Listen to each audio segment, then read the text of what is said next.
Good evening, everybody. Welcome to this Tuesday night edition of the Around the Ropes radio show. Guys, I know we were out last week due to the Jewish holiday. So again, everybody, if you did celebrate the Jewish holiday last week, I hope you had a phenomenal Rosh Hashanah.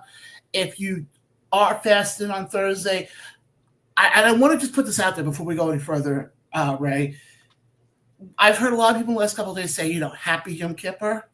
That's not the proper vernacular of how to put it. And I'm not trying to I'm just explaining to people. With Thursday is Jewish people fast. With how, Catholic people do it and everything, we fast. So the way it's normally said is, hopefully you have a good and successful fast. So now that that's out of the way, Ray, John, what's up?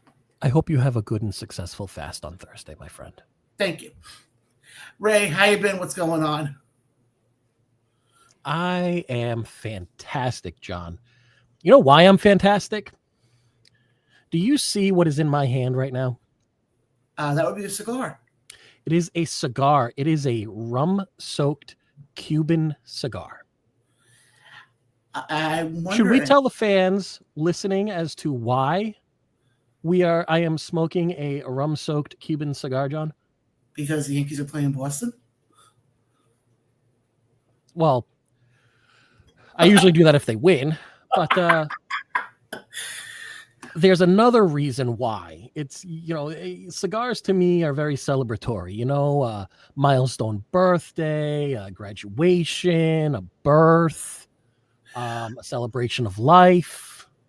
Oh, are you talking about the new spot where people can listen to us now? Yeah, and what would that spot be, John? Well, I'm going to lead into that.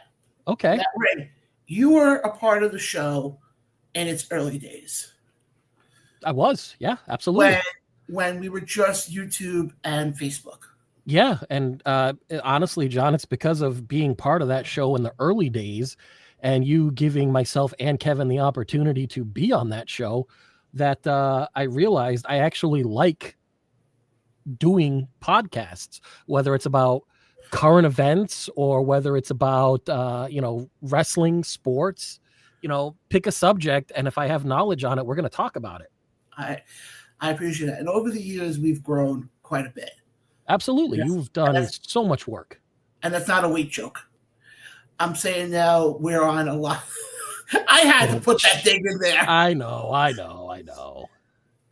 We've been put on a lot of more platforms. Obviously, You can catch us on Apple, on Spotify, TuneIn, iHeartRadio. Obviously, we know that we have Odyssey every Saturday from 12 to 2. Yep. We can catch the replay. But this was started while we were away.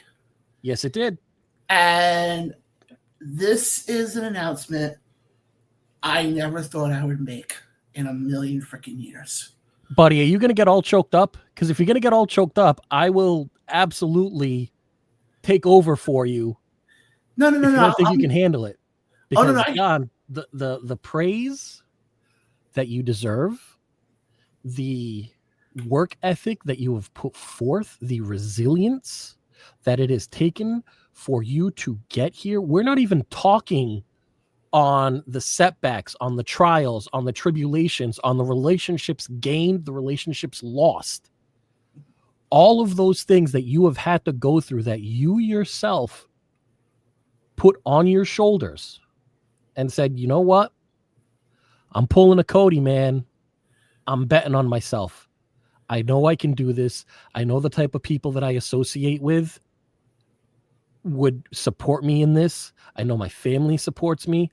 I know I can do this. And John, you went and you did the legwork and you got yourself featured with a bunch of indie orgs, wrestling organizations in your area.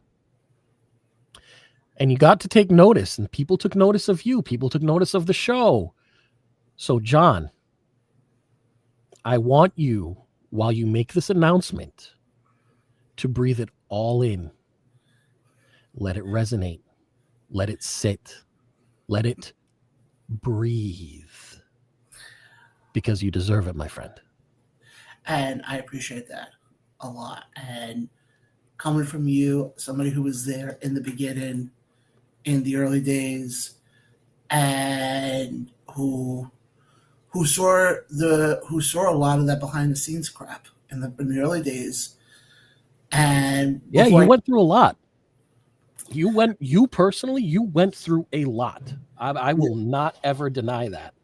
We got a comment coming in here actually from YouTube. Jay over YouTube says John's been doing his thing all over podcasts and stuff. Trust me, I know. And he also says, what's up, fellas? Jay is here. Nub cigars ain't bad either. There you go. And guys, I appreciate all that. And what I was trying to say before, Ray, you were there in the beginning when this show was basically nothing in the beginning. Just a bunch of people talking wrestling that nobody really wanted to talk about. Exactly. And nobody took us seriously. No, we as shit. But you know what? I was going to say we didn't take ourselves seriously, but at the same time, that is something that has worked in all of our favor. You can't take yourself seriously when you're talking about a performance art sport. No. And believe me, there has been countless amount of times on the show, and I'm going to be straightforward right now. There's countless amount of times where I didn't think the show was going to continue. There was countless amount of times where I thought the show was going to sink. Yeah, I remember some of those conversations.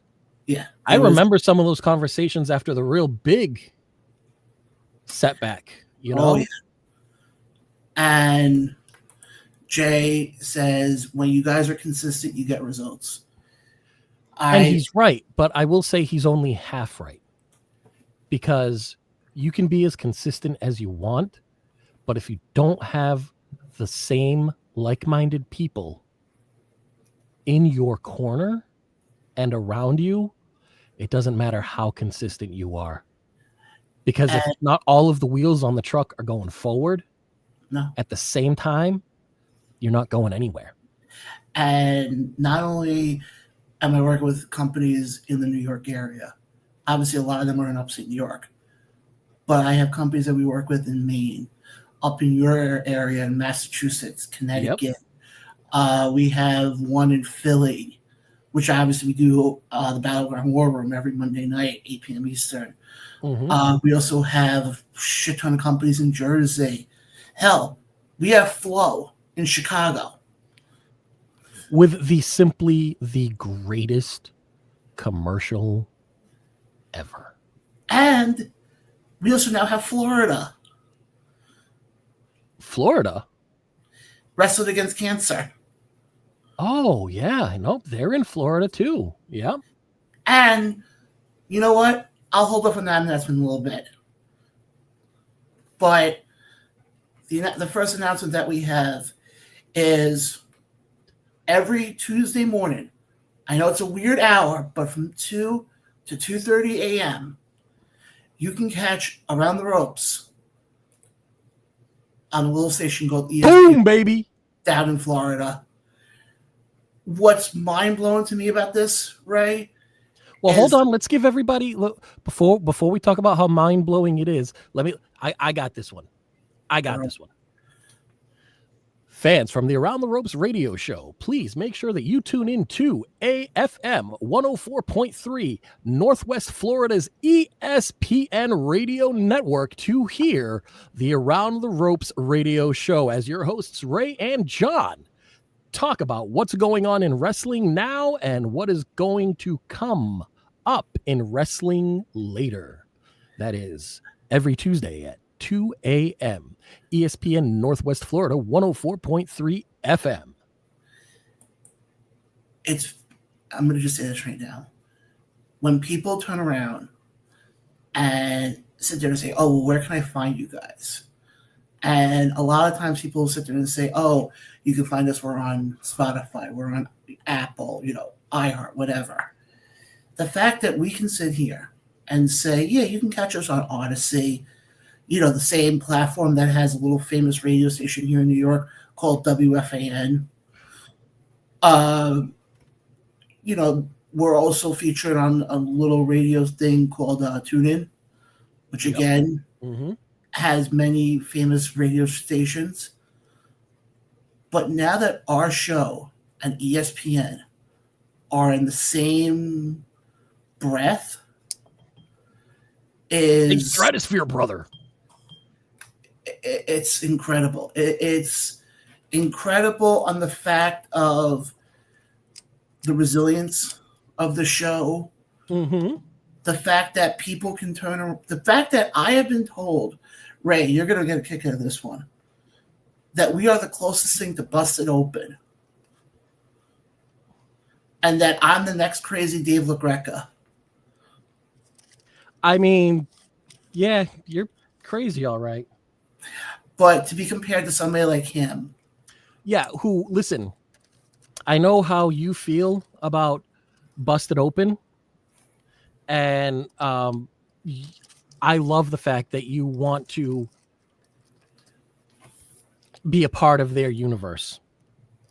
I want something more for you, John. I want you to have your own universe. Oh, I've said this for a while. I don't want to come off as Busted Open 2.0. I want to come off as Around the Ropes. The one and only Around the Ropes. There you go. And I want it to be that people come to us because they know we're not going to sugarcoat it. And you know why we're not going to sugarcoat it? Because we are not loyal to any one specific brand or organization or platform. Just like a true wrestling fan, and I hate using that term, true wrestling fan, but I'm going to use it. Just like a true wrestling fan isn't a fan of just one organization, because at that point you're just a fan of that particular organization, not wrestling as a whole. Yes. Which was always my gripe when you had big orgs buying up small indie ones, because what makes those indie orgs so special is the fact that that's their personality, right? Yeah. So, and you're seeing and we had this conversation with a couple of our guests before, right? When we were talking about AAA being bought by WWE and how having them wrestle that safer WWE style is going to take away from the individuality that AAA brings to the table. No, I get what you're saying wholeheartedly. I really do. But there is, Ray, I do want to take a little bit of time before we get into it. And I know we have a lot of stuff to get to, obviously. We do. We have a jam-packed show, and we've already spent 15 minutes on patting you on the back there, buddy. Which is okay. I have no problem patting you on the back, but we've already spent 15 minutes doing it, and your back ain't that big. We do got a couple of comments coming here from the comment section here. David. From the day one. Who says, always have faith in the show, John, as we both always say from day one. I mean, you can't get more loyal than the fact of David, who stays up till 2:00 in the morning. Yeah, no, seriously. Just to hear us. He literally, I remember David back when I was on the show originally. And he goes, there's only one crazy Dave here, and I'm all the way across the pond. I mean, in his defense, for being called earning the Crazy Dave moniker, he is staying up till 2:30 in the morning listening to us. I'm just saying. Absolutely. And then he also says, if you're a fan of one organization who badmouths another one, then you're a tribalist. That's David. Go ahead, John. Go ahead. Sorry. No, that's a very interesting thing to say.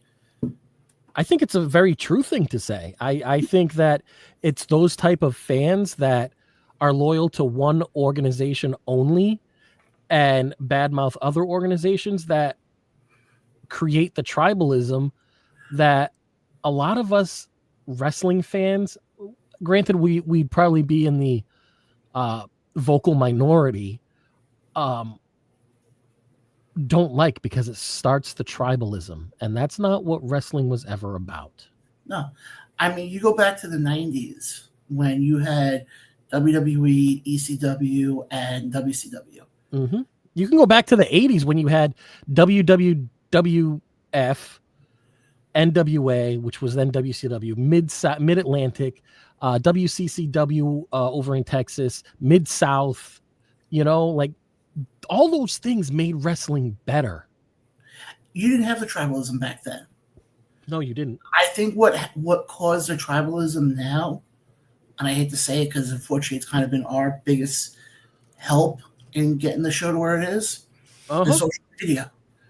Because social media, I just want to say this part. Because social media, I feel like people yes, we sit here every Tuesday talking about what's going on in the last week. Mm-hmm. But we're both fans. Neither of us are journalists. We're not going to sit here and say, we found this out through the dirt sheets. No, we've never said that. And I think the problem is you go to Twitter, and I think Twitter's the worst case of this, where you can get, at user 1, 2, 3, 4, 5, 6, 7, 8, 9, 10, 11, 12, who has a profile of an egg, who says, No, it's the anime e-girl. Get it right. Yeah, that one. And who sits there and goes, well, I just heard that, and then people buy into it.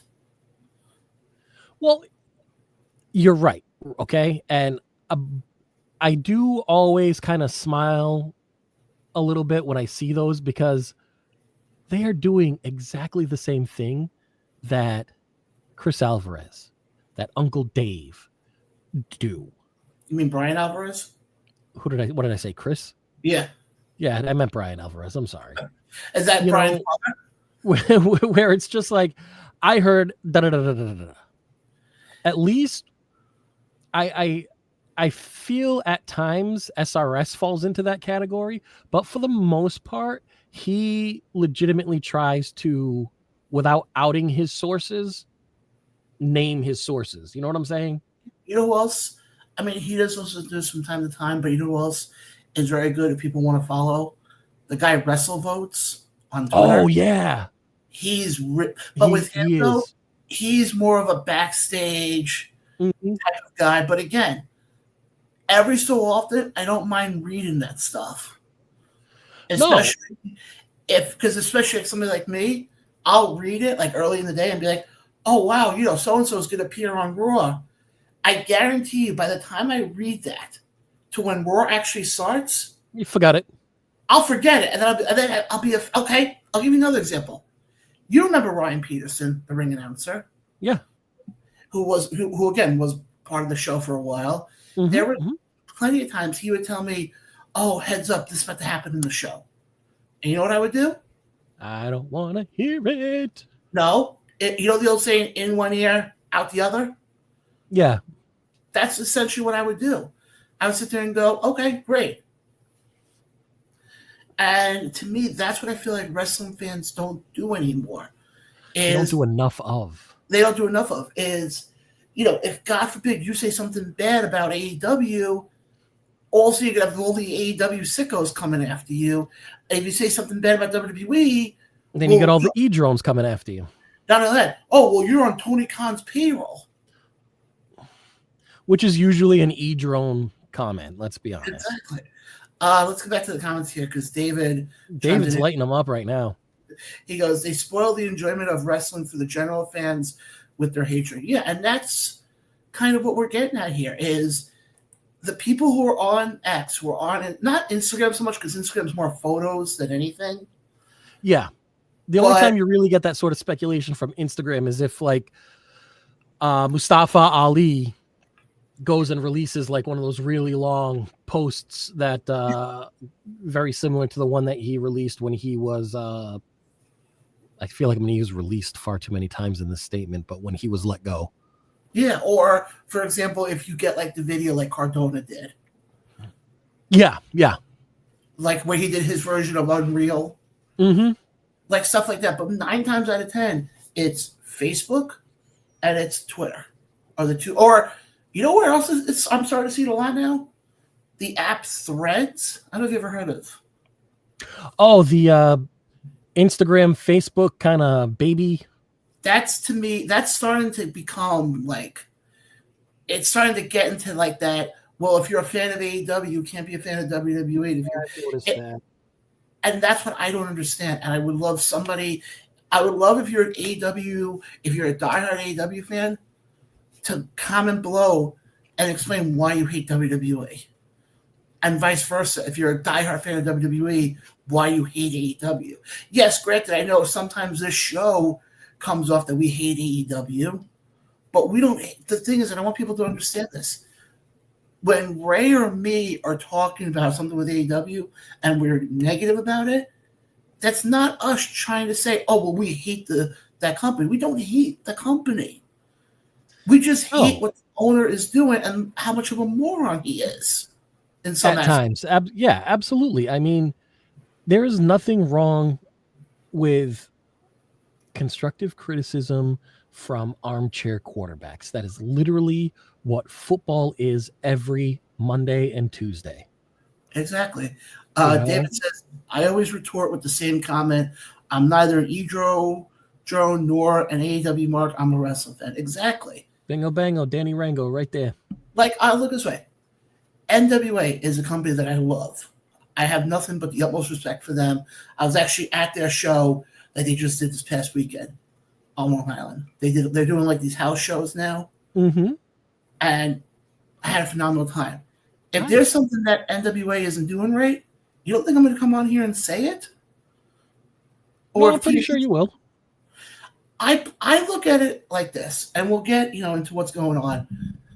I look at it as when you're doing a wrestling podcast, it's very similar to doing a sports podcast. And what I mean by that is this. At least this is my philosophy. In the world of sports, if a team is doing great, I give them all the props in the world. But if they're not doing good or they're screwing up, basically like most of the New York teams these days, I'm not going to sit there and be like, well, this team sucks. No, I'll sit there and say, no, this is where they should go better. This is where I think they should switch things up a little bit. Yeah, and it's not, it's funny, right? Because a lot of times if you go into those comment sections, it's people that are like, well, how many bumps have you taken? I haven't taken any bumps. That's not what this is about. This is about somebody who has watched wrestling for 36 years, that has seen every story arc 3 times over, because newsflash, everything in wrestling has already been done before. You just put a new modern twist on it to make it fit the era you're in. I just don't think enough people realize that. And it's literally just somebody who has watched wrestling and been dedicated to wrestling for 36 plus years that is just going, hey, I've seen this storyline play out 4 other times. And the first time and the third time were probably the best 2 times that it played out, where I was actually shocked and couldn't predict it. 2 and 4 absolutely sucked. So maybe 5 should take some aspects of this storyline and this storyline and find a way to merge them together. Exactly. And I totally get where you're coming from. But, Ray, what we're going to do now is we're going to go to a quick break. Coming out of this break, we'll dive into what we saw this past weekend at NXT No Mercy, where we surprisingly have a new champion running things. We do now. We'll get into that and so much more, guys. We're just getting started here on this Tuesday night edition of the Around the Ropes radio show. Ray and I will be right back, but quick word from our friends over at Flow.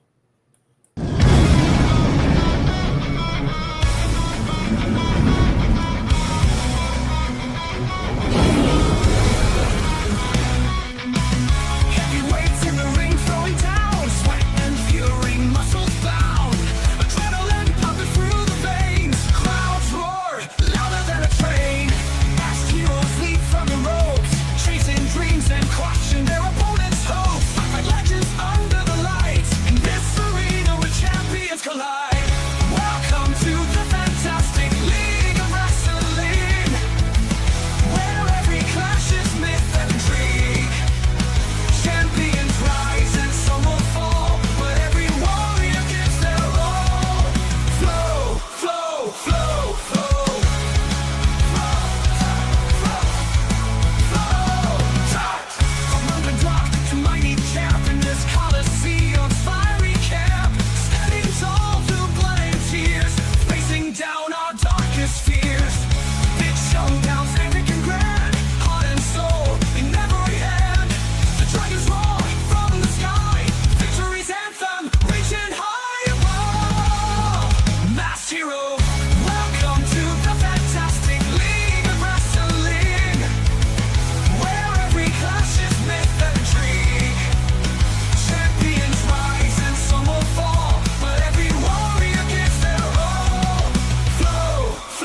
we're back live right here on the Around the Ropes radio show for this Tuesday night.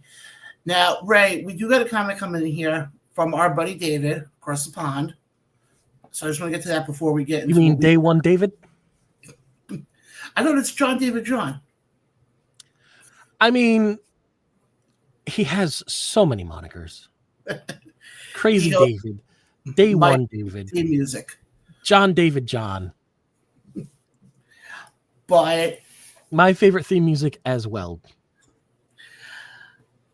I want to talk NXT No Mercy here because for a PLE that a lot of people thought would have been a very like under the radar, we're not going to see any changes or anything big. We saw some things that were kind of we didn't expect. Can I touch on that where people were, on the comment that you just said? And I'm not saying that this is you.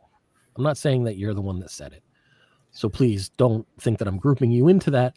But I feel like the people that say that stuff weren't watching NXT back when it was the original black and gold NXT. Because in those early black and gold NXT days, NXT TakeOver was a monumental event. You didn't know if something was going to happen or not, and that's why you always tuned in. So that's just my gripe with that. It's going to be a low-key NXT card. Nothing's going to happen. How do you know? How do you know? Well, before we get into what we saw at the end of the show, obviously, Ricky Saints did defeat Obafemi to become your new NXT champion. I want to look at the women's title match, Lola Vice and JC Jane. Because we did see a mystery person. A mystery assaulter? But what I like, though, is we didn't get the instant reveal.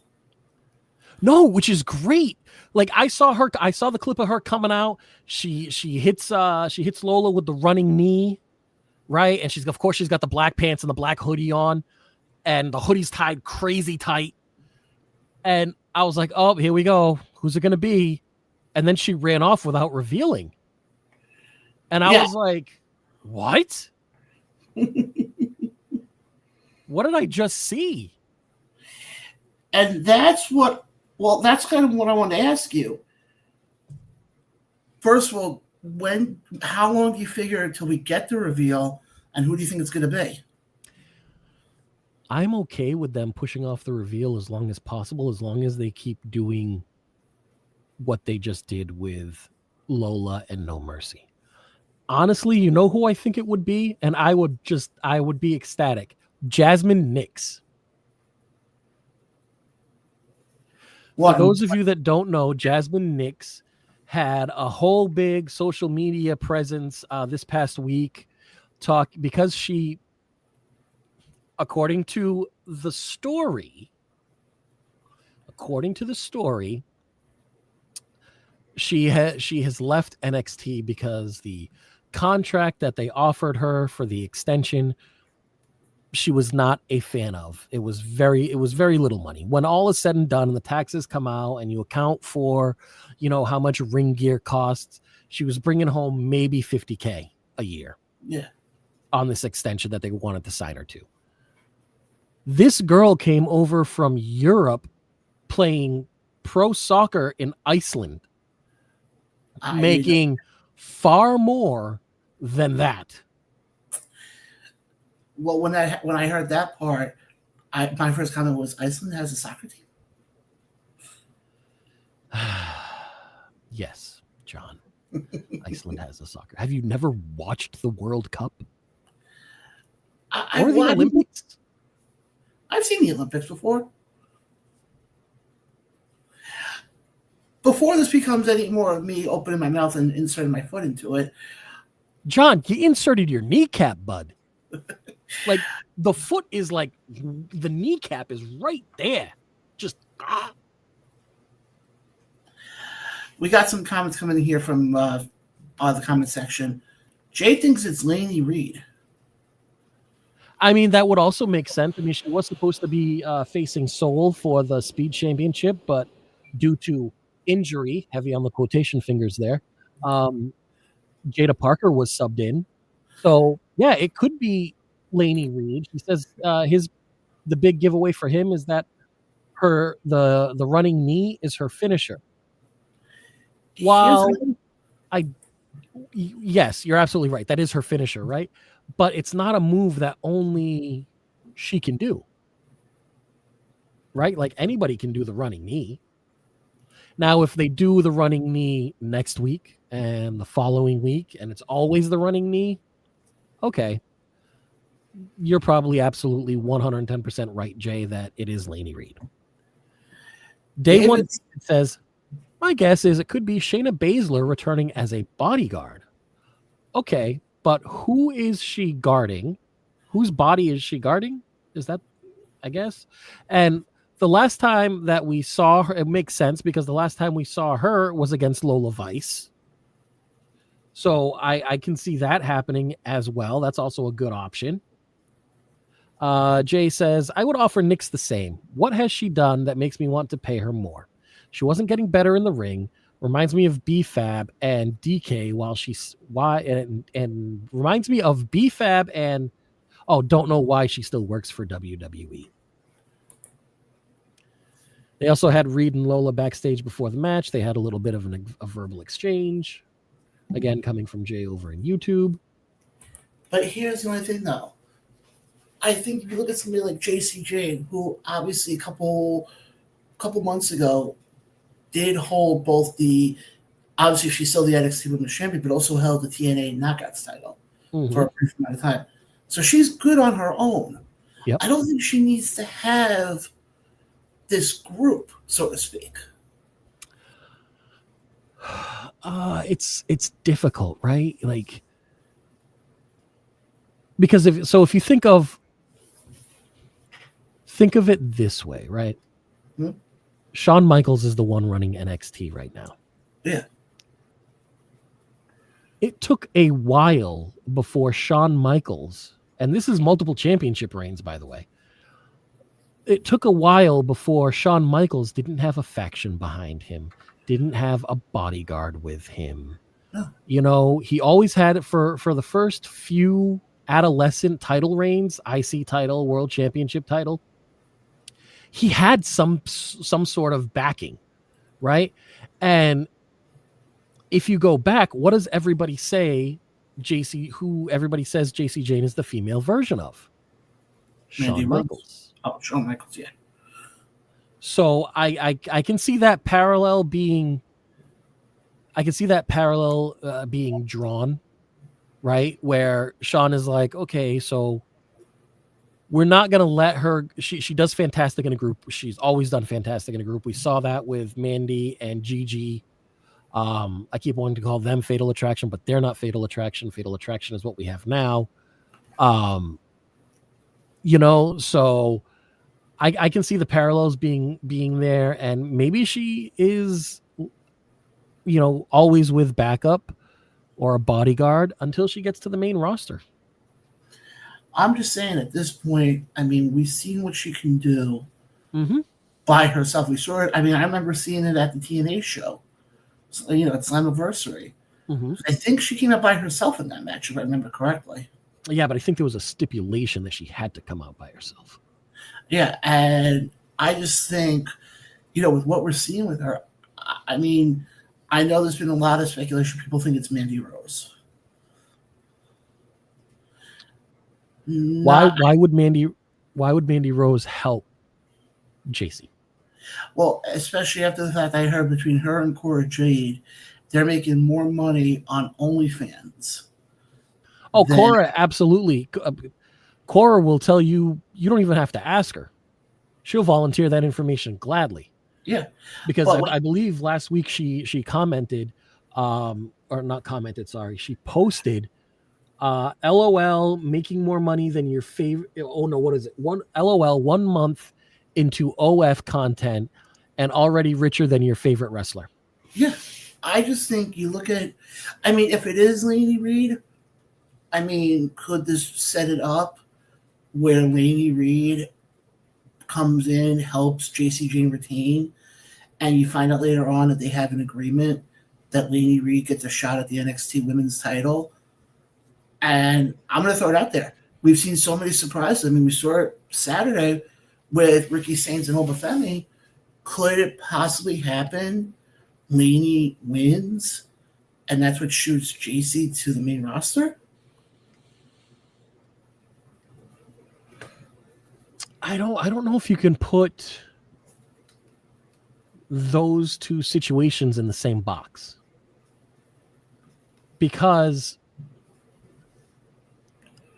Ricky Sainz, before he got to NXT, was already a battle-tested, tried-and-true star. Yeah. We saw it in NWA. That's why when he was brought into AEW, everybody lost their ever-loving mind,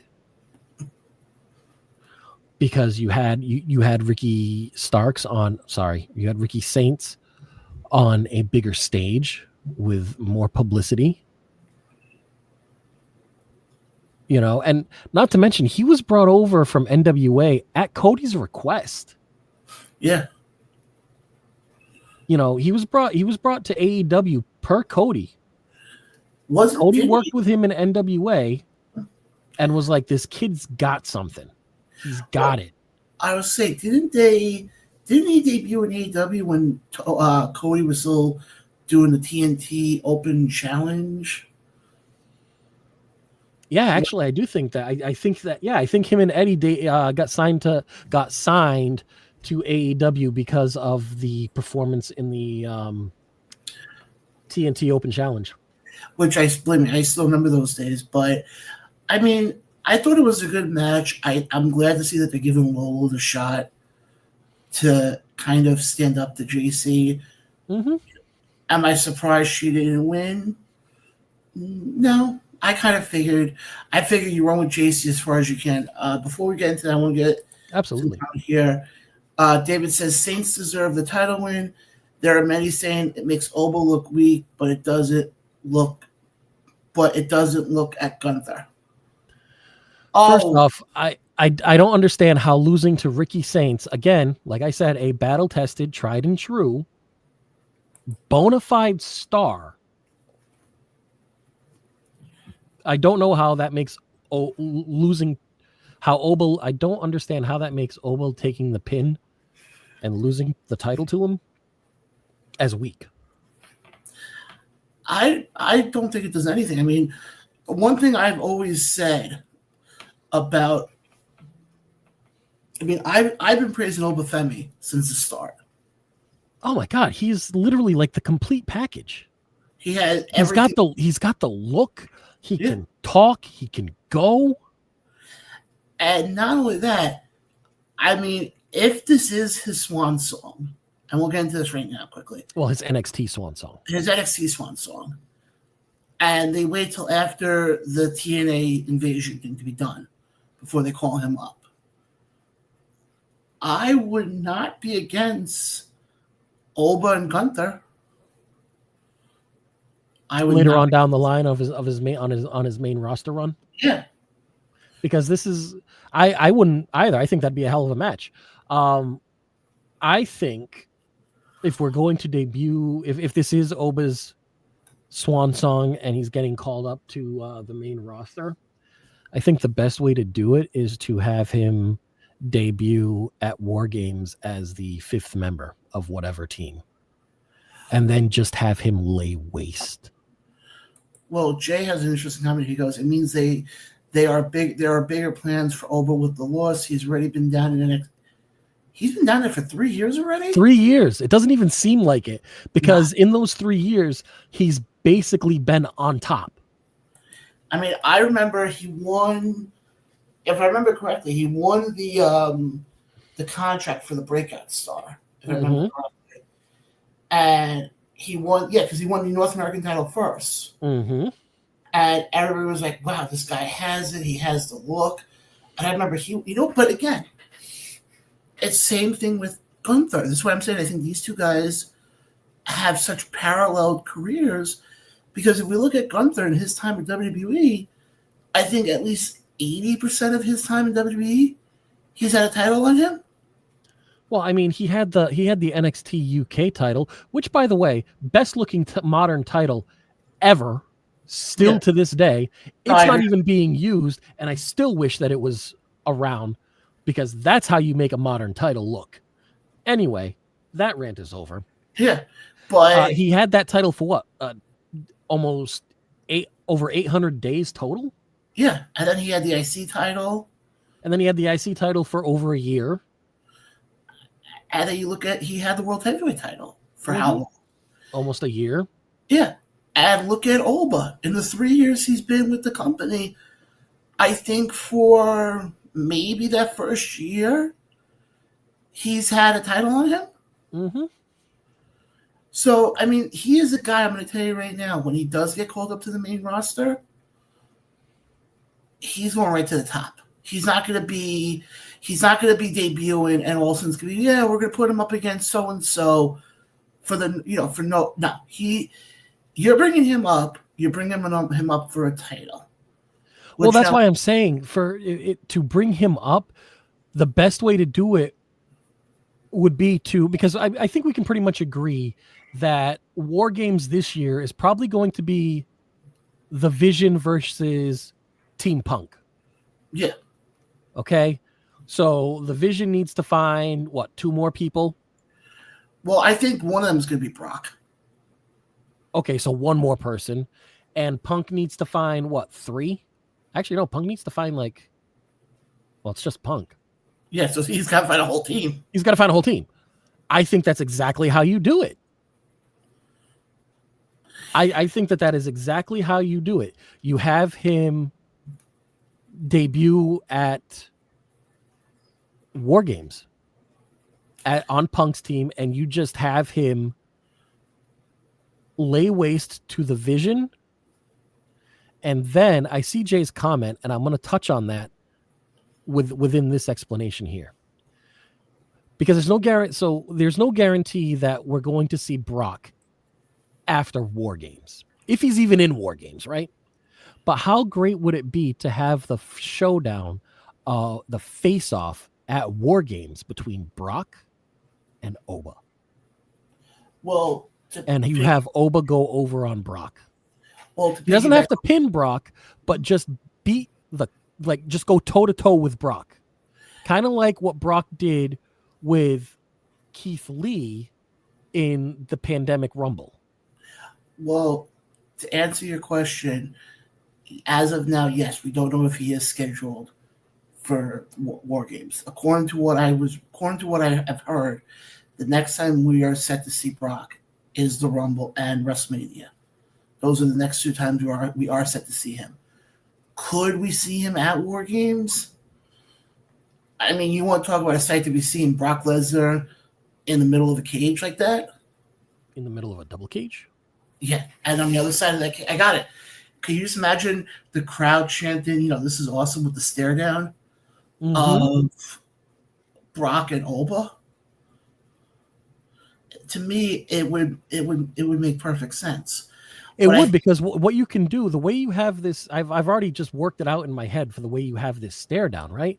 Mm-hmm. So you have Brock and his team in the far ring, and then Oba comes out, and Brock's laying back in that far ring. Oba's coming in. The rest of the Vision rush Oba. Oba dispatches them without even a blink, and then you have Oba walking towards that division between the 2 rings.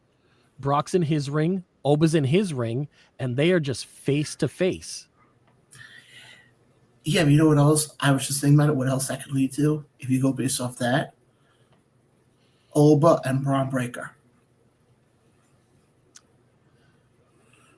Yes, but we've already seen that in NXT. For those of us that watch it, relatively regularly. Yeah. And do you really think that Braun Breaker has that holy shit factor that Brock has? Like, if you were to see Oba go, you think that having Oba go face to face and duking it out with Braun has the same Well, I'm not saying Air of him going face to face and duking it out with Brock. I'm not saying right away. Down the road, I could see the potential. Let's say you're talking 2-3 years down the road, and a lot of these guys are gone already. Guys like Styles, Finn Balor, the guys who have been your main event. You wouldn't be against IC title, Braun Breaker, Obafemi? No, not at all. I wouldn't be against that at all. I thought I thought when you originally posed the question, you meant like right now. Oh no. But eventually lead into. Well, yeah, because we can all see that's what they are grooming, for lack of a better term. I really don't like that term. Well, I got another one. You know, Braun, right? Like we know that's what they're setting Braun up for. Well, I got another one for you. Obafemi, Jacob Fatu. Bro, that would be fantastic. If I'm the agent for that, I just look at them and go, okay, keep it in the ring and go. Yeah, I mean, how do you not trust you? How do you, as the agent for those two, for the match between those two guys, how do you not just go, I trust you, I trust you. I just need you guys to keep it as clean as possible and in the ring as much as possible. Exactly. I think that's the whole thing it comes down to. Come back to me when you've worked it out. Last thing I want to get to with WWE before we shift gears here for a second, and this doesn't really happen with WWE more. This is more with TNA, but you're going to see where I'm going with this in a second. From when we were last on, you had Victory Road. And it was announced at Victory Road that Ash Balligans was forced to retire. As of now, we don't know what that reason was, but that supposedly she was forced to retire. So they announced that night they were going to have a knockout battle royal, and the last two people were going to be facing off for the title. And the last two people were Xia Li and Kalani Jordan. And Kalani Jordan won the Knockouts title. Now, let me ask you this. When you saw that Kalani Jordan was your new Knockouts champion, was that a shock to you? Or the way they've been doing this whole angle thing with WWE and TNA, it kind of just adds fuel to next week's show? So, coming from somebody who's been a huge Xia Li fan since like Mae Young Classic days,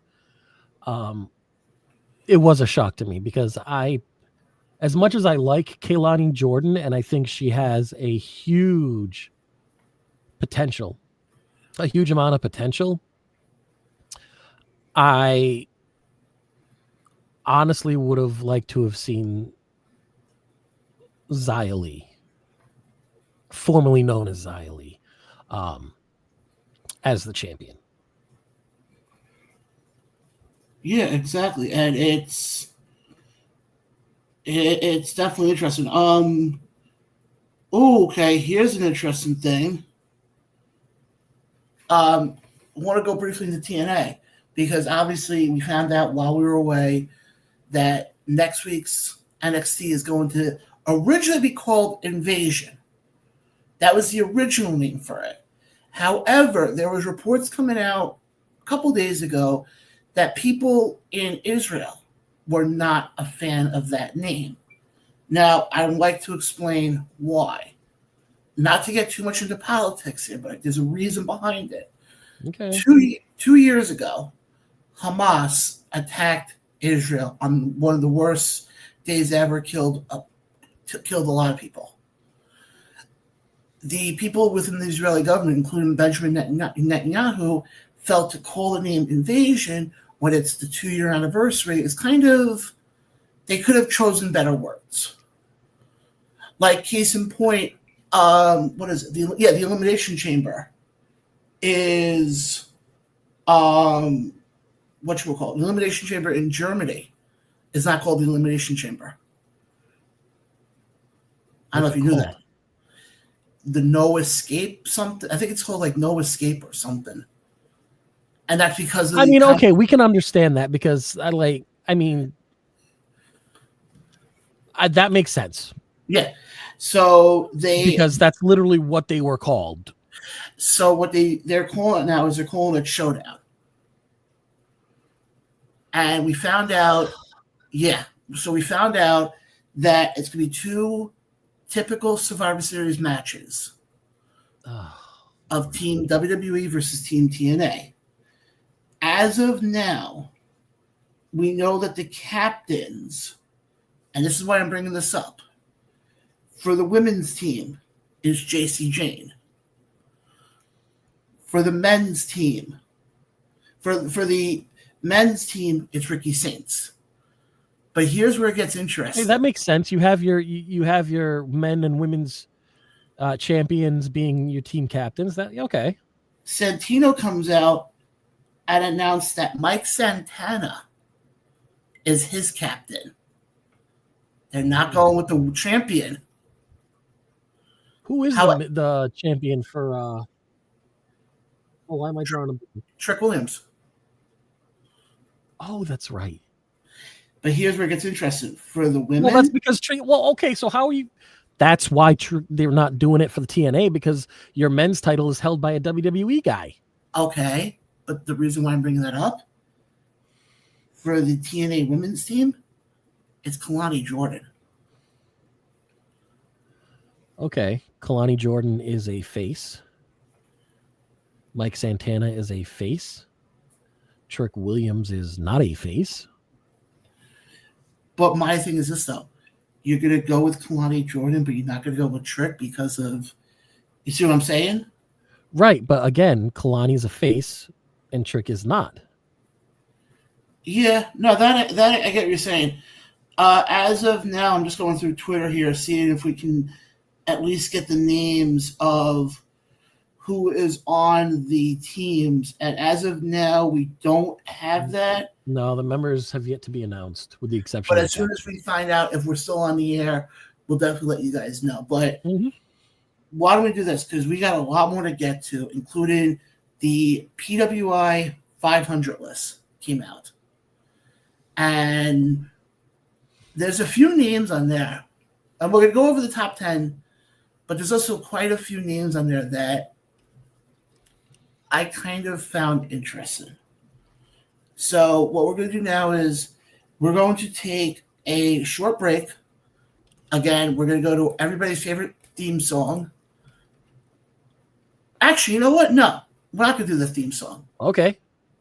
We're going to play Wilson's Corner. Unfortunately, we do not have a new Wilson's Corner this week. But we're going to go to the original one. So this is what he has forced us to do. He has forced us to just replay the old one. And then we're just going to be like, yeah, we'll play another Wilson's Corner. And then we'll be shocked when it's a completely brand new one because he went in there and edited the video. That's how we're doing this now. Hey, talk to Veer Mahan. I met Kevin Wilson. Oh Lord. So he does some good work, I'll tell you. So we're going to go. He's probably got 12 of them lined up and he's just going to randomly throw them in there. So we're going to go to a quick word from our friend Kevin Wilson, and we'll be right back with the PWI Top 500, including who made Mr. Irrelevant, who made that 500th spot. I'm going to tell you right now, he is my new favorite wrestler. Who is that? You'll find out right after the break. You are listening to the Around the Ropes Radio Show. Myself and Ray will be right back right after this.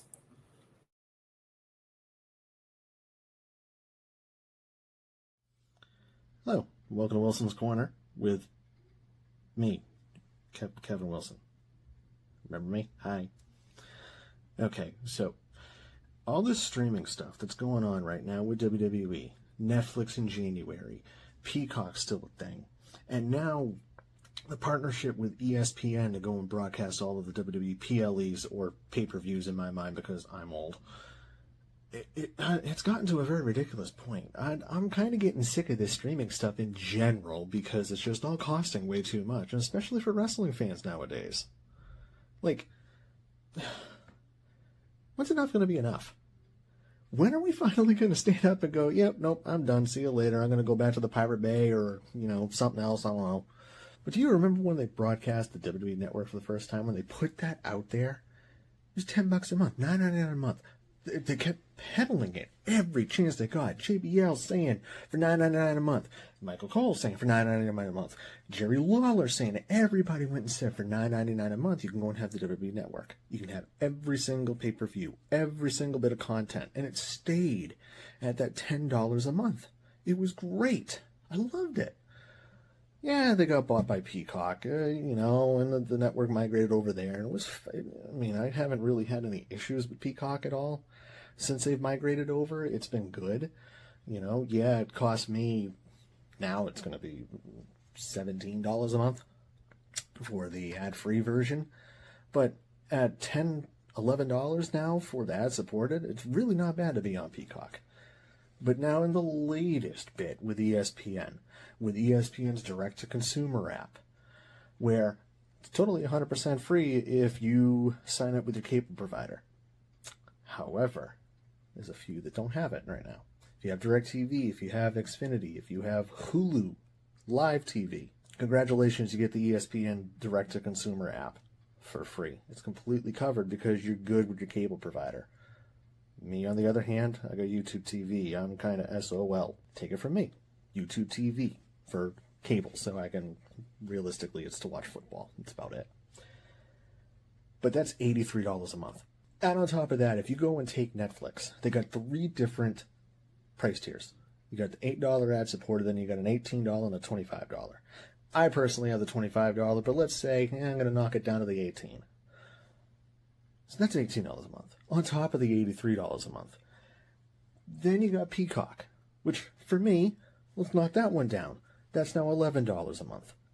Add on the $30 a month ESPN app because it's not covered under my cable provider of YouTube TV. I'm now looking at $142 a month just to be able to go and watch WWE programming every week.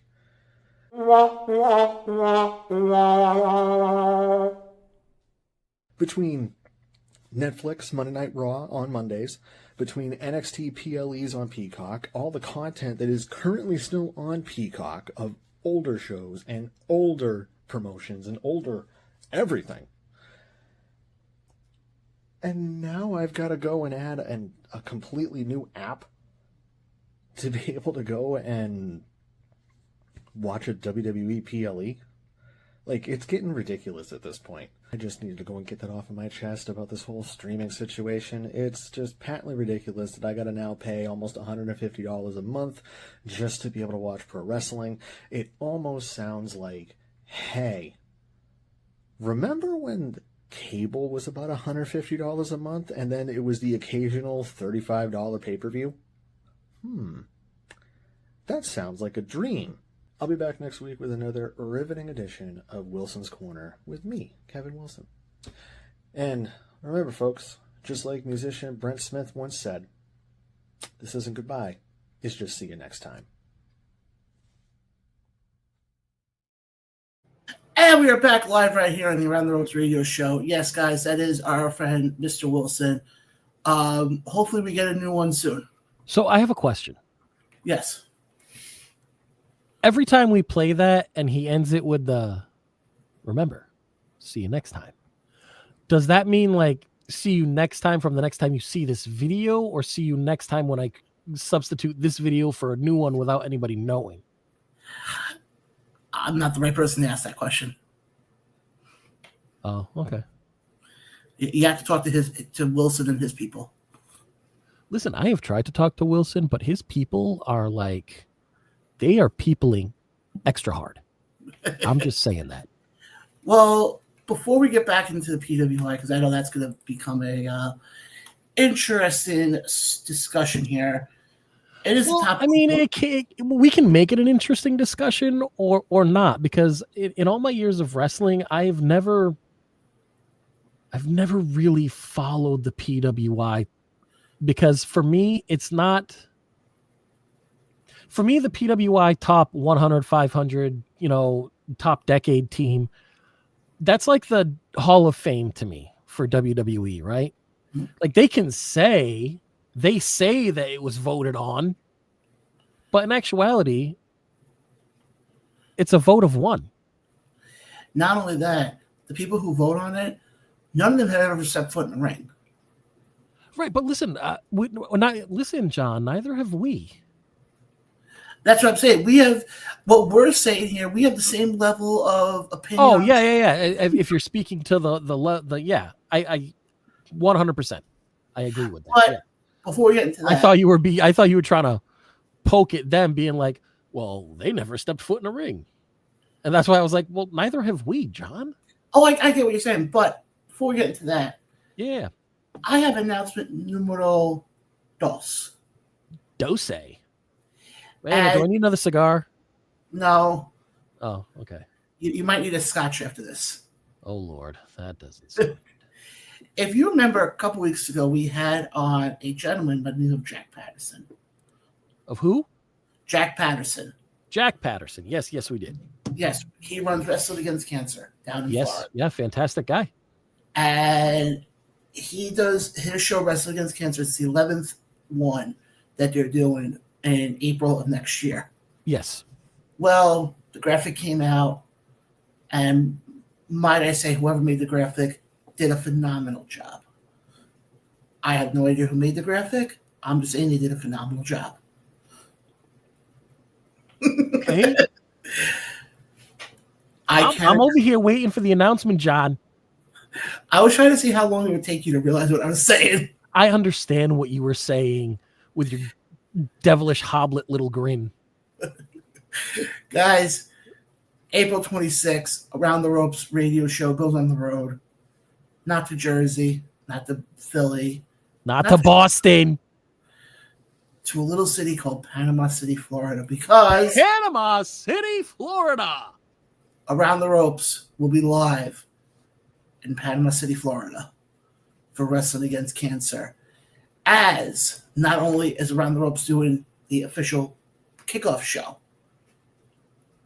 Well, hold on. Listen, anybody that is listening and not watching, I need you guys to Google that image, because if that's not the most, and I am apologizing heavily for this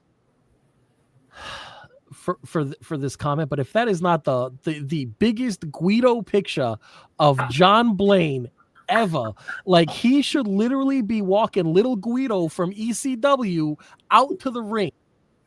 Where did you find that picture, John? You in the all denim shirt with, you got the Cuban popping. Good Lord. It's a good looking picture, John, but I just don't know where they got it. Like, how anybody got their hands on that. That was actually, I actually had that photo taken. That was my minor Guido days. Oh my God. That was but yes, we are doing the official kickoff show and commentary for the event. So it's going to be nice to be down in Florida for the show. Wanted to touch quickly on one thing from the world of independent wrestling before I forget. Obviously, you guys know we do a show on here called Battleground War Room, which is every Monday night. 2 weeks ago, we had on a gentleman, Alvin Alvarez, who, if you know his story, last year he had what should have been a career-ending knee injury, and came back a year later, had a match this past weekend at the NWA show over in Melville, New York, where he took on Brian Idol for the NWA TV title, the same title that guys like Arn Anderson held. But we can announce also, and again, I don't have the proper graphic, but I have the old graphic, that his match on October 25th, when he takes on ECW legend Danny Doring, Dangerous Danny Doring, will now be a number one contenders match for the BCW heavyweight title. What? Yes, that just became official yesterday, actually. So I just want to make that announcement. Congratulations, Mr. Alvarez. Yes, the opportunities he is getting is insane. I do also want to give a quick shout out before I forget to the NWA. They, in the last, I would say the last probably year or so, 2 years, they've been doing some quote unquote house shows. And why did we have quotation fingers for house shows? I don't know what you want to call it. House shows, small shows. I don't know. Well, aren't generally house shows small shows? My point is this. Yes, please, by all means, tell us your point. They put on one hell of a show on Saturday, which I knew. It was also nice to go to a show where you knew half the wrestlers who were wrestling because they've been on your show before. Oh, absolutely. And also, it adds a completely different element to it. And also, I gotta give a shout out to the girlfriend. The girlfriend, Whose girlfriend? Mine. Your girlfriend? Yeah. Are you doing an actual shout out to your girl right now? Yeah. Well, congratulations. Thank you. It's about time. Who has only become a wrestling fan in the last year or so, basically since she's been with me. And I wish I got video of it, and I didn't. Who actually was verbally going back and forth with one of the wrestlers. Seriously? Yeah. I sat there and I'm like, and I can't believe I'm about to say this. You know the song Best of Both Worlds? Uh-huh, uh-huh. And that moment, that was the one thing that was going through just kind of playing in the back of your head, huh? Uh-huh. Because not only do I get a chance to see, now I remember one of it was the team called the Slime Balls. Okay. And I forgot who they were facing. They sound like a team that you should be jaw-jacking as a fan. Absolutely. No. They were the good guys. Huh? Yeah, they were the good guys. Oh. In this match, they were the good guys. Let me put it that way. Oh. Yeah. But it was just the coolest thing to see my girlfriend, who knows nothing about wrestling. Who at one point knew nothing about wrestling. Who at one point knew nothing about wrestling. Literally having not an argument, but going back and forth with one of the wrestlers. I'm sitting there going, oh, this is amazing. Also, I do want to give a shout out to the ring announcer for that show, who I think did a phenomenal job. Mm-hmm. Obviously, he's been a part of this show. Ray, you remember him from back in the day. Back in the day. The one and only Ryan Peterson. All the way back in the day. Yeah. Him and I usually bust each other's chops. But to see him get an opportunity to ring announce for the NWA this past weekend. That's awesome. Was incredible. And it's incredible what opportunities wrestling provides for people.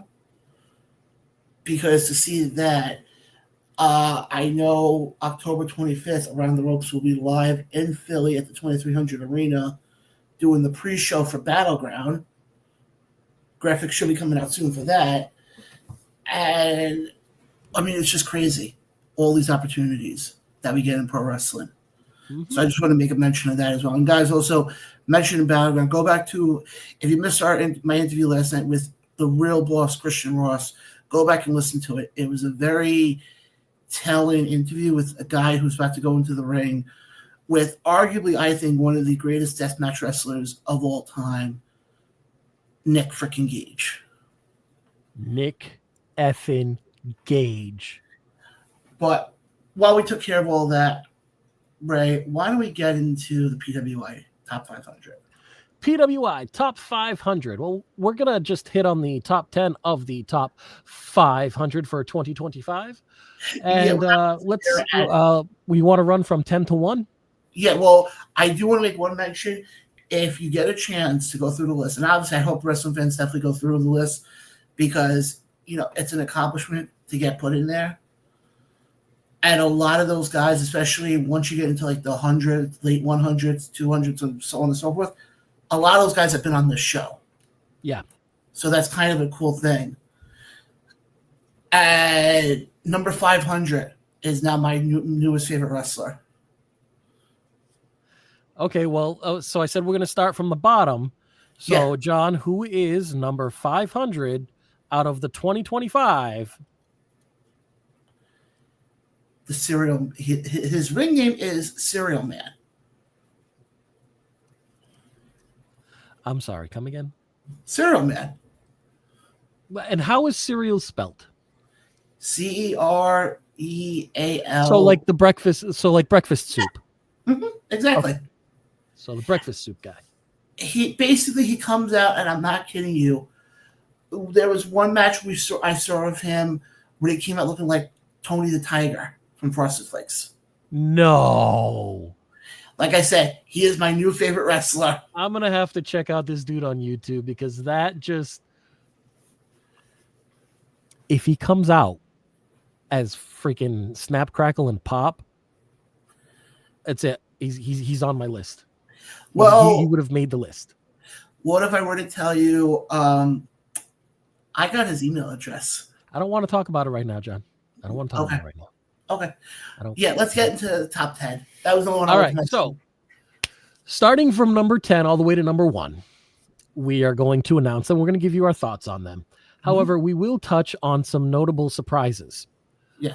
One talking point worth noting is that Roman Reigns was excluded entirely from the 2025 PWI 500, and which I think is a mistake given his following and how prominent he has been.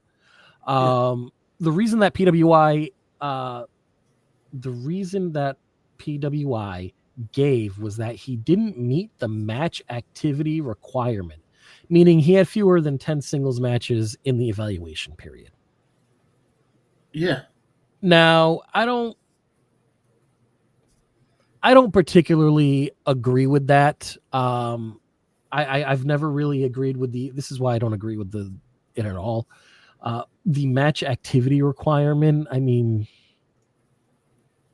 why are you holding on to something that wrestling organizations don't even hold on to? I remember wrestling titles having to be vacated because they weren't defended in 31 days. Okay. Yes.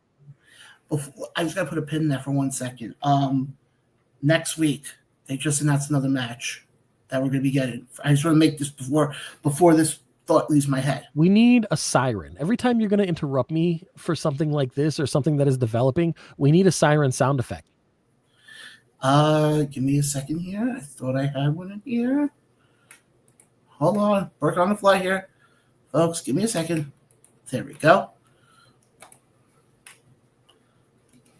That is a great breaking news graphic, but it is only a graphic. Next week. Not sure if it's for the North American title yet. All Ego Ethan Page. Folly. Ooh. On next week's show. We'll get more into that after this, but I just wanted to, I really happened to go on Twitter for a hot second to see if the teams have been announced, and they just announced that for next week. So we'll get into that because I think that has the potential to be one of the best NXT shows in a long ass time. Oh, yeah, absolutely. But we'll get into that before we wrap things up here. But go on with the list. I'm sorry. Okay, so like I was saying, we have wrestling organizations that have abandoned the 31-day limit. You have to defend your belt within 31 days, or you vacate the title. So why is PWI still holding on to a match activity requirement that nobody else is holding on to? To me, that just seems absolutely ridiculous. I don't think that Roman Reigns should have been excluded from this, because the fact of the matter is, no matter how long it's been since you've last seen Roman Reigns or since he last competed, you put him in a pay-per-view, you put him on an episode of Raw, you put him on an episode of SmackDown, hell, you put him on an episode of NXT. If you can throw enough money his way, put him on an episode of Collision and watch how those ratings numbers go up. Yeah. So to exclude him simply because of an archaic qualification is stupid, and it's one of the reasons why I've never trusted the PWI top 500. But rounding in the top 10 of the PWI top 500 for 2025, we have none other than the aerial assassin himself, Will Ospreay. Okay. Number 9, we have Mystico, formerly known as Sin Cara. That actually kind of answers. Jay over in YouTube land says, hey, who's Mystico? Why is he number 9? Let's talk about it. So Mystico, as I just said, is formerly known as Sin Cara, the original Sin Cara from WWE. Yeah. If you have seen Mystico's work, since going back to Mexico, it is not anything that you would ever recognize from his WWE days. In fact, I have never seen a bigger pop for somebody who takes off their Sin Cara-like mask, because it's not really a Sin Cara mask. At least we can't call it that for, Yeah. to reveal his Mexican Mystico mask, as I have when he comes out and does that. Okay? Mm-hmm. It actually is louder than Ospreay's Ospreay. Yeah. That the crowd does in his entrance. This is something that I thought was interesting. Number 8, Seth Rollins. I think that's way too low for him. Especially when you hear about who is above him. Number 7, Swerve Strickland. Okay. Okay. I'm not saying that as a negative remark towards Swerve. I think Swerve has done fantastic work since leaving WWE. But does his resume since leaving WWE is it really better than Seth Rollins' resume in the same amount of time? Personally, I don't think it is. I would put Seth Rollins above Swerve Strickland. And that's anywhere in this. Like, if you put Seth Rollins at 1, Swerve Strickland's got to be 2 or 3, right? Like, yeah. I'm not saying that as like Seth Rollins is the end all be all. I'm just saying, if you rate the body of work for the same amount of time, Seth's body of work overshadows Swerve's. And again, it's not a diss. It's not a negative connotation. It's nothing negative. It's just, for me, it's logical. Mm-hmm. Yeah, and that's what I have to say about that. Okay. Number 6, you have Jey Uso. I think he's more middle of the pack. 5, maybe 4-ish. I do think 6 is a little low for Jey. Okay.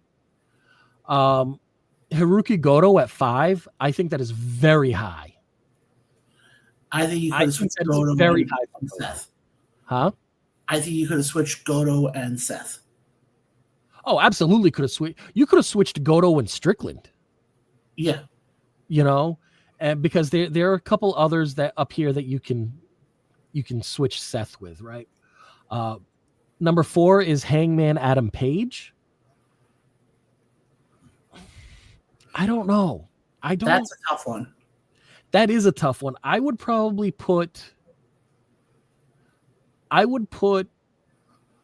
switch Hangman with Goto, and then switch Goto with Seth and Hangman with Swerve. Yeah. So essentially Hangman would be 7.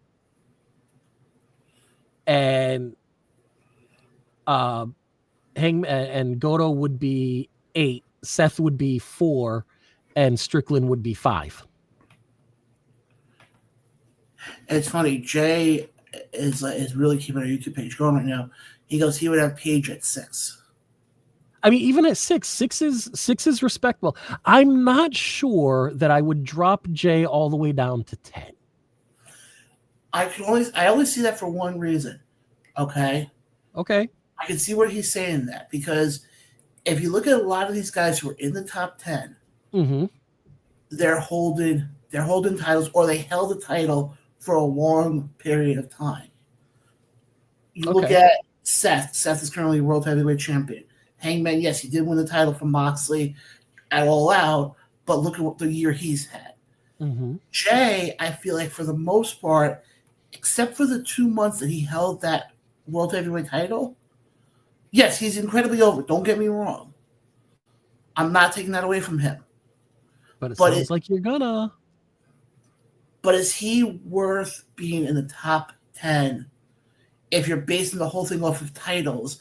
And Jamie, but they're not. But that's the thing, is they're not basing the whole thing off of titles. Okay, that's the thing. I wouldn't put Jay at 10 simply because I would not drop him that far simply because of how over he is. Is he Roman Reigns over? No. But you see that crowd during his entrance. You saw that crowd. You saw the fans when he was the champion. Okay, but let me ask you a question though.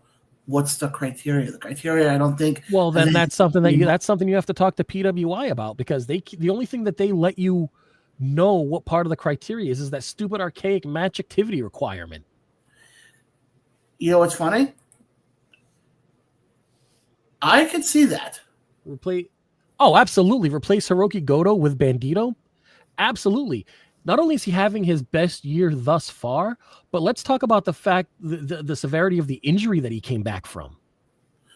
Yeah. And what he's doing right now, especially with Brody King. No. Brody King. He's essentially leading two companies right now, if you want to call a spade here. Yeah, I mean, he's got ROH. Yeah. You know, he's essentially the star attraction for ROH men's division. You know, and he's carrying the tag team division with Brody over in AEW. And right now, the fact that you got Will out, you got Swerve out, and you got MJF out. Yeah. Bandito is basically running that men's division to an extent. Yeah. I hate to say it, and I'm not trying to hold on. Put a pin in that, please. Okay. Put a pin in it. I need you to pull up Jay's comment from 9:16 p.m. over on YouTube. All right, now I got to do math down here. Because I just saw it. I'm sorry, Jay. I just noticed it. And I absolutely agree. Zack Sabre Jr., your IWGP World Heavyweight Champion, is not even in the top 10. Zack effing Sabre Jr., your IWGP Heavyweight Champ, is not in your PWI top 500, top 10. I don't get it. He says, I would replace him with Mystico. Yeah. I that brings up a good, you know what I want to do, John? Okay. I want everybody who is listening, and we will run through the names and positions again at the end. I want everybody to take the week, think, let it breathe, air it out, sit in your car, watch some YouTube wrestling videos. I want everybody to come up with their top 10 for the PWI 500. Absolutely. And we'll go over them next week. And yeah, we can definitely do that. And okay, but then that's also homework for you and I too. Oh, of course. And you know what I want to do? I want to do men and women's. Okay, that's fine. And I'll even go a step further. Oh, John's getting spicy. We don't reveal it to each other beforehand. Oh no, never. This is like under lock and key until it's showtime, baby. Yeah, we don't show it to anybody. And also, I'm going to tell you right now, I think it's safe to say there's going to be one name not on the list for right now. Bork Laser? Huh? What? I'm saying Masha right now. Man. Yeah. That's another story for another day. So, I mean, we could make it a story for today briefly. I just don't want to get too far off topic with the PWI. Let's finish up the PWI list, and then we'll let's finish up the PWI list right now. So at number 4, we have Hangman Adam Page. Yeah. Number 3, we have Gunther. I'm okay with Gunther at 3. Yeah, I don't have an issue with that. We have Jon Moxley at 2, who for almost a year was, it felt like a year, may have been like 6 months, was the AEW World Champion that you never saw the World Champion. I thought that was I did think that was a nice twist on his character.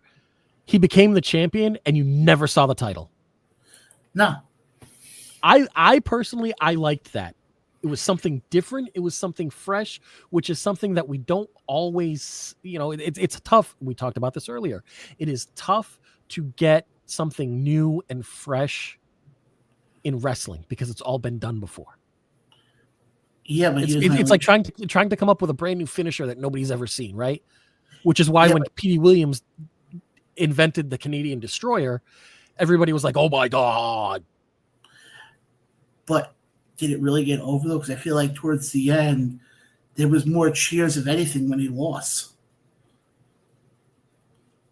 But he was your heel. You want the people to cheer when he loses.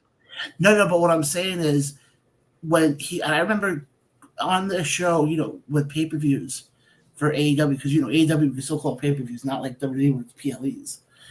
I think that's the only reason why they changed it to PLEs is because, oh my god, AEW is using pay-per-views. Well, yeah, that's because that's what the business model calls it. That's literally the business model. You pay per view. But you look at, with what he did, there were so many times where I think people really wish he would drop the belt much earlier. Oh, I can absolutely see that. I do think maybe his last 3 matches were like, okay, John, what are you doing? What are we doing here? What's going to be the next thing that goes into your head? A freaking railroad spike? Because, I mean, good Lord. Yeah, it's insane. And who's number 1? Number 1 for a consecutive year, the second consecutive year in a row, which is a big deal. Well, only a short list of wrestlers have been able to do this back-to-back years. The one, the only, the American Nightmare himself, Cody Akeem Rhodes. Yeah, I don't mind it of him being number 1. I'm okay with him being in the top 10. I think you can make a case for other people being in the number 1 spot. Yeah. Here's what we're going to do, okay? Mm-hmm. We're going to take another quick break. Come back from this break. I want to get to the comments here because Jay just wrote a very interesting comment. He did. I see that. I want to touch on that. We're going to get into that. We're going to touch on the story with Masha and so much more as we are almost wrapping the show up for this evening. But guys, again, stay tuned. Ray and I will be right back right after this from our quick word from our friends over at Flow Wrestling. Flow! We'll be right back right after this.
And we are back live right here on the Round 3 of the show. Before we get back to the PWI list here, We do know the first name for Team NXT for next week's showdown.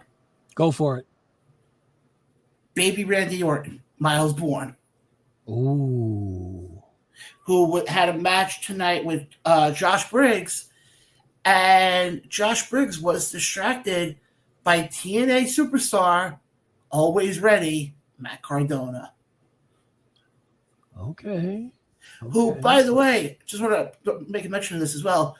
This coming Saturday, live over right here in Merrick, New York, Creative Pro Wrestling presents Base Brawl, which is it's become like their yearly show. And I'm bringing this up because of Cardona. Mm-hmm. You have the opportunity to meet Cardona and Brian Myers and the Dudley Boys, who will be in action. And I just want to pull up the card here quickly, or at least some of the matches, because Creative Pro is one of those companies that I feel like doesn't get as much love as it should. When you realize half of the guys from AEW came from Creative Pro, Right. guys like MJF, Chris Statlander, and so much more. As of now, Or did you just call the goddess Chris Statlander one of the guys? You know what I mean. Oh, I know what you mean, but I'm not the only person listening to the show, sir. Guys and girls. Okay, there we go. Thank you, sir. There will be a team rumble where every person in the rumble will represent a baseball team. So I'm figuring whoever's the Colorado Rockies will be eliminated first. Yeah, that tracks. That tracks. And then Florida Marlins probably second. I'm sorry. Miami Marlins. Sorry. In 10-man action, you got Bobby Orlando, who's your current Creative Pro champion, with Bear Bronson. Yes, that Bear Bronson. That's really that Bear Bronson? Uh-huh. Nice. Aaron Brooke and the Shooter Boys takes on Bryce Donovan, Los Toxicos, Jack Tomlinson, and Bobby Cassell.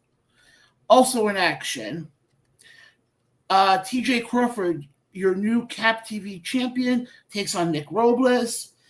Nat Castle, who is your current Creative Pro Women's champion, and Davine take on Gabby Forza and Lavia. Dave LaGreca, we mentioned him earlier, will be the special guest referee. And as we found out on Monday, he'll be the special guest referee for the tables match, which supposedly is going to be the main event. But in this match, we will have Leo Sparrow and Adrenaline Express, which is the team of Eric James and VSK. And I'm not kidding you with this team. Ray, you ready? Mm-hmm. Bubba Ray Dudley and the major players, Matt Cardona and Brian Myers, with Devon Dudley in their corner. Oh. So, guys, definitely go check out Creative Pro this Saturday from the Brookside Educational Center in Merrick, New York. There will be a meet and greet beforehand with the Dudleys, Cardona, and Brian Myers as well. So definitely want to give them a bit of a shout out as well. But let's go back to this PWI 500 list. Back to the PWI. Why do we keep going here? List. So again, homework for everybody that is listening is to come up with their own PWI top 10 list.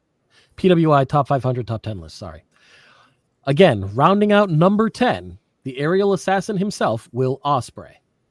Number 9, Mystico. Number 8, the visionary himself, Seth Rollins. Number 7, Whose House? Swerve's House, Swerve Strickland. Number 6, 4 letters, 1 word, yeet, Jey Uso himself. Number 5, Hiroki Goto. Number 4, Hangman Adam Page. Number 3, Gunther. Number 2, the leader of the Death Riders, Jon Moxley. And your back-to-back number 1, Cody Akeem Rhodes. So, folks, men and women, top 10 in the PW top 500. Your own Keep the list super secret. Get everybody you can involved.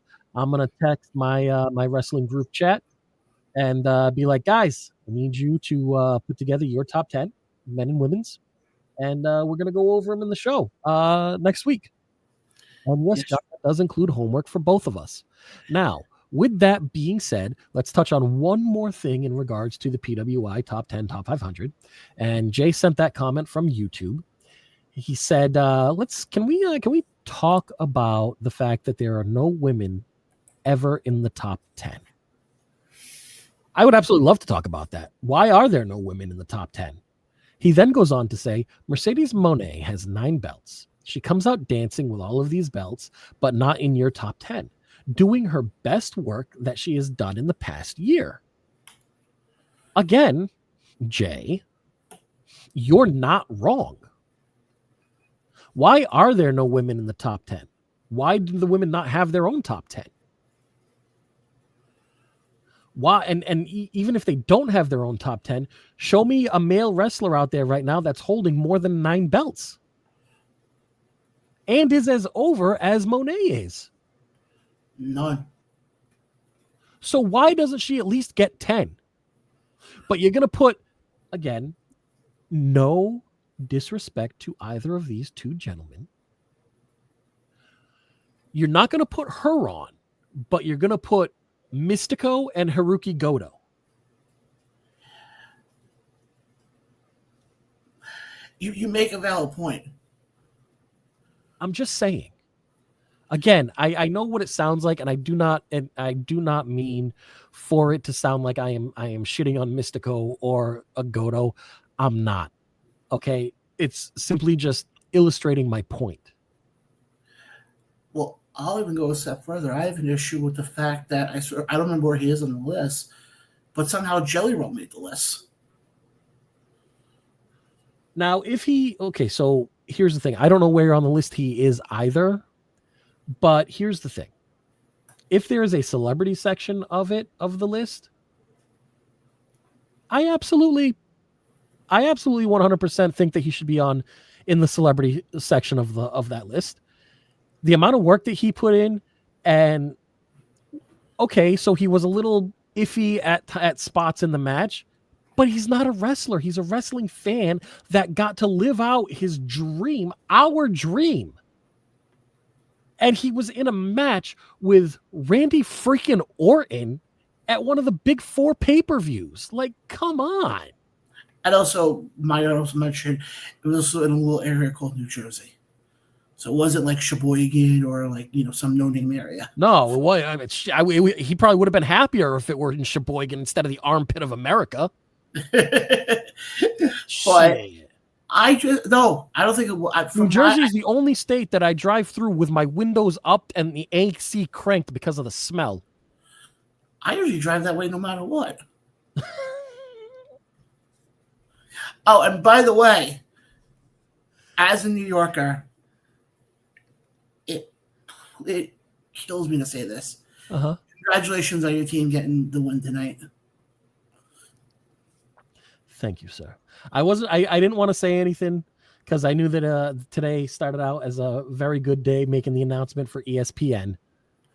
But thank you. I appreciate that.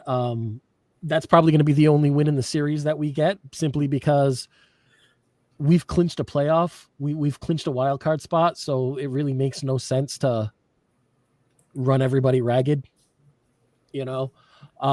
Jay says, if Moné is not on top 10, she has to be a shoo-in without a shadow of a doubt. Women Wrestler of the Year. Yeah. Yeah, absolutely. That actually gives me an idea. Oh. The last time you had an idea, we ended up on ESPN Radio. So I'm kind of anxious to hear what this one is. In December. Like 2 months from now. Huh? You mean like in 2 months from now? Yeah, 2 months from now. We are going to be presenting, and Jay, you're welcome to be a part of this as well, the Around the Ropes Year-End Awards. Yes. And it's going to be set up like an award show. And it's going to... I might have a guy that can help us with all of this setup. You might know him too. He goes by the name Kevin Wilson. Kevin Wilson. He's really good at stuff like that, but his people need to stop peopling.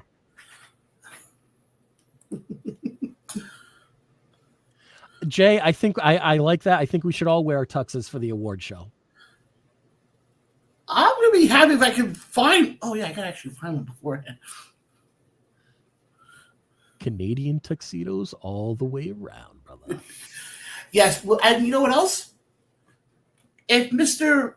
Kevin Mahan, Kevin, whatever his last name is listening... Kevin Veer Mahan Wilson? He's invited to be on that show. I mean, I thought that was kind of one understood. You know what I mean? Hey, people, I want to clear the air before. Okay, you just want to be as transparent as possible. I got you. But yes, Mr. Wilson or Mr. Veer Mahan, whatever your name is these days, you are welcome to be a part of the show. But yes, guys, coming up in December, the Around the Ropes radio show proudly presents to you our first ever year-end award shows. That's going to be awesome. We'll try to come up with a better name for it beforehand. But the Around the Ropes year-end awards sounds pretty solid. And there might be something else I'm going to try and work out, but that we have to wait and see. I'm not letting all the eggs out of the basket tonight. Nah, I definitely shouldn't. But so, no, go ahead. No, you go first. You talk. No, I was going to say, we got a little bit of time left. I want to touch briefly on the current situation right now with Masha Slamovich. There you go, sir. Who reports came out over the weekend, since we were off, that that TNA was opening an investigation against her after accusations came out from her ex-boyfriend Akira of domestic violence. And obviously, we don't know all the details right now, so we're not going to go into it that much. But I want to just get your thoughts quickly. When you heard about this, what was your first reaction? When I first heard about this, I thought to myself immediately, like, wow, what a cool double standard we live in. And if you don't know what I'm talking about, how many other wrestlers have in the past, before we became so politically cognizant of other people's actions and how they reflect on the brand and on the company, how many times when it was a man did we see them on the very next televised show?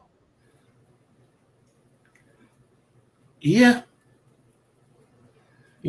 Jay says, I don't see her getting over this. It's a touchy subject, her situation nowadays. That's just the way it is. It's a very, very hard road to get over this. It is. However, going by some of the things that are transpiring, right? So we have the allegations with Akira making public claims that their relationship was abusive. They are alleging physical, emotional, and mental mistreatment. Of course, they have screenshots, text messages, and other materials that they can post online, as their proof. I am very much a three sides to every story person. Just because you have the proof that it looks like wrong is being done to you, there's always the question that I have to ask: what started it? Now, if nothing started it and that's the way that it has been, then yes, absolutely, there need to be serious repercussions. I agree with you. I think the issue is, and this is more of the day and age we live in now, you could be found not guilty. This whole thing could end up being the thing of not found guilty at all. but in the court of public opinion, Oh, she's you can be toast. found guilty. She's I toast. know from what I read, she was already pulled from several indie shows. Yeah, that's what I'm reading right now. And I know she's released- not a part of the current story that we're seeing right now with TNA and NXT. She was removed from Prestige Wrestling's Roseland 12, West Coast Pros, all of West Coast Pros shows that she was involved in. She's been removed. TNA has stopped advertising her matches and removed her name from certain promotional materials.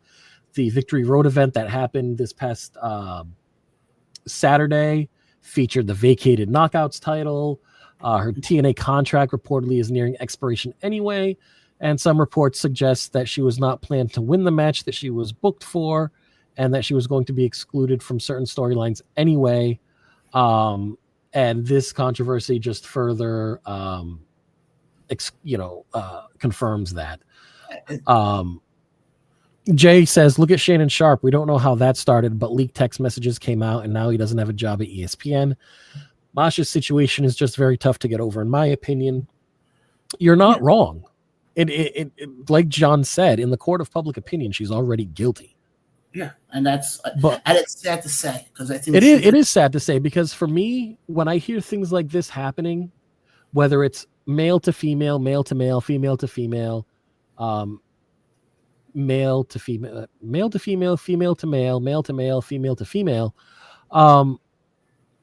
for me, it brings up, and I don't know how many of our listeners, I don't even know, John, if you're going to remember this. For me, it brings up shades of the Duke lacrosse team scandal. For those of you that are a little too young, in the early 2000s, there was a female college student that came out and said that she was at a party, and the Duke lacrosse members of the Duke lacrosse team, almost the entire starting lineup, essayed her. Mm-hmm. It went on for years.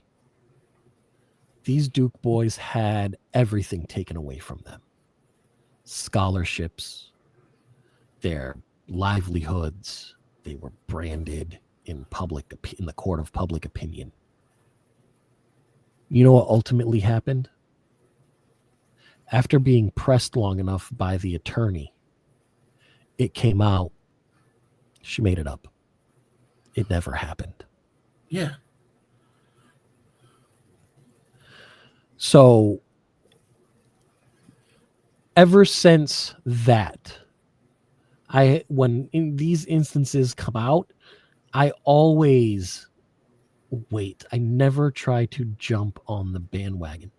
And I know that sounds terrible, but I never try to go with the court of public opinion when you've only heard one side of the story.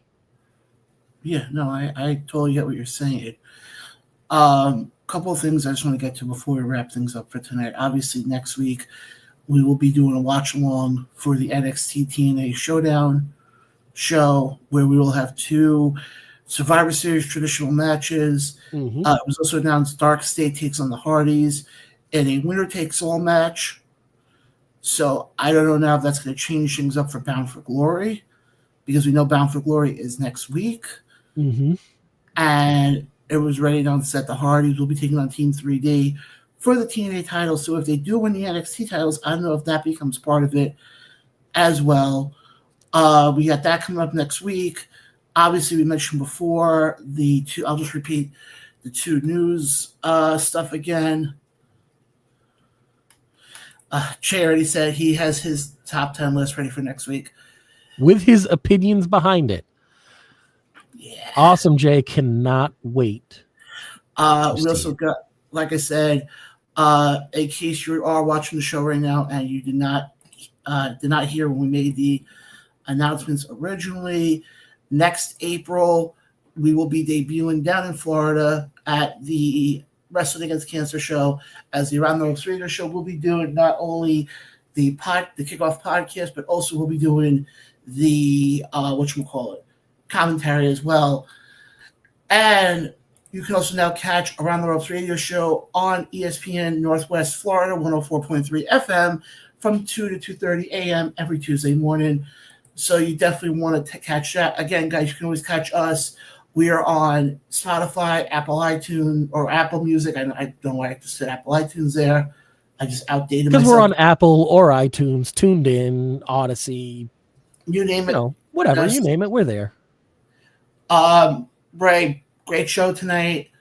Before we run, any final thoughts? I really think we need to figure out the format of the show a little bit better, because leaving the show on such a downer, talking about Masha Slamovich, kind of makes me feel some type of way. We'll talk about that during the week. No, I'm just joking about the format.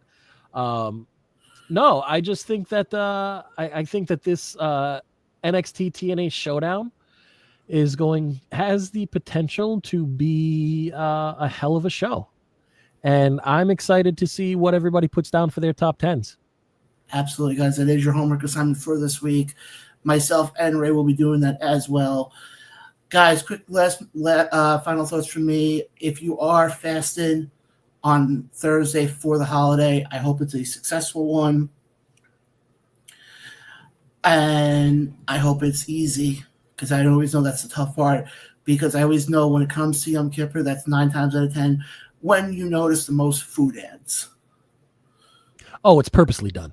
Oh, yeah, without a doubt. 100% purposely done. And like I said, guys, we will be back here live next week for an all-new episode of the On the Ropes Radio Show. Guys, again, catch the replay on any of your podcast platforms. Catch the 30-minute condensed version on ESPN Radio every Tuesday morning. And guys, as always, in the words of Billy Joel, I've said of hellos and goodbyes. Unfortunately, it is time to say goodbye. We will catch you guys next week, same time, same channel. Catch you on the flip side, folks. John,